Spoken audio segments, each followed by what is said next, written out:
Hello students, welcome. Today we will talk about chapter genetics. आज की इस video में हम जेनेटिक्स की कुछ टर्म्स को डिस्कस करेंगे और फिर नेक्स्ट वीडियोज़ में हम इसको इलेबोरेट करेंगे. First of all we will discuss about the genetics. Genetics is a study of heredity, that is transmission of body features from parents to offspring and laws relating to such transmission. Mendel is the father of the genetics.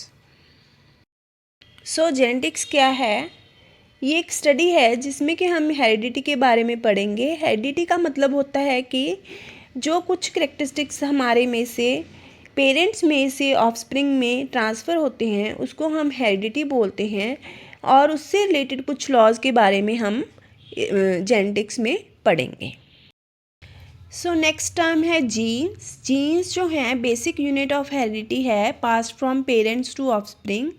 Means जब एक character parents से offspring में पास होता है वो jeans के through होता है. Genes are made up of sequence of DNA and arranged one after another at specific location on chromosome. जो जीन्स हैं डीएनए के सीक्वेंस का बना होता है, ये एक दूसरे के one after the other present होते हैं क्रोमोसोम पे.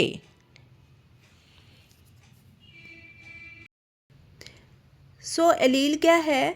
एक ही जीन की दो अल्टरनेटिव फॉर्म्स हैं जो कि एक ही करैक्टर को शो करती हैं, जैसे कि और उसका इफ़ेक्ट डिफरेंट आता है. इसे हम एक एग्जांपल के साथ समझा सकते हैं कि एक करैक्टर है टंग रोलिंग का. There are two possibility, either one can roll the tongue और वन कैन नॉट. यहाँ पर दो एलील्स होंगी इस करैक्टर के लिए, one for rolling and other for non rolling. अगर एक पर्सन में दोनों डोमिनेंट एलील आ जाती हैं तो वो टंग रोलर होगा, और अगर एक वन एलील डोमिनेंट की आ जाती है और दूसरी रिसेसिव की आ जाती है तो वो भी डोमिनेंट एक्सप्रेशन शो करेगा, मतलब टंग रोलर होगा.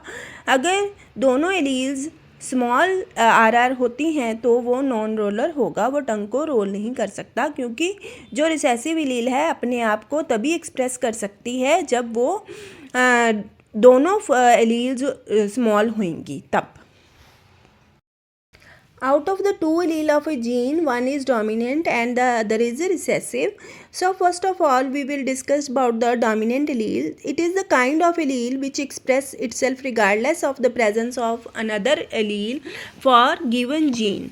The dominant allele for height is tall in garden P. Dominant allele जो है अपने आप को एक्सप्रेस करती है चाहे इसके साथ कोई दूसरी रिसेसिव एलील पड़ी हो, इसी करके इसको डोमिनेंट एलील बोलते हैं.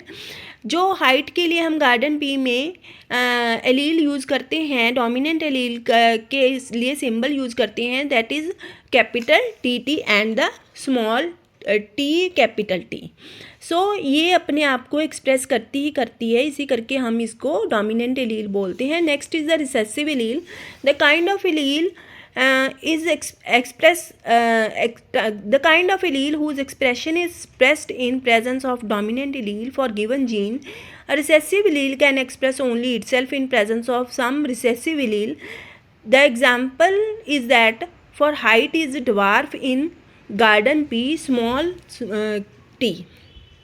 ये जो एलील है रिसेसिव एलील अपने आप को एक्सप्रेस नहीं कर सकती. अगर डोमिनेंट एलील उस क्रोमोसोम पे प्रेजेंट है तो सिर्फ ये अपने आप को तभी एक्सप्रेस कर सकती है अगर दोनों एलील्स स्मॉल होंगी, मीन्स रिसेसिव होंगी, तो ये करैक्टर आगे जनरेशन में शो हो सकता है. Thank you.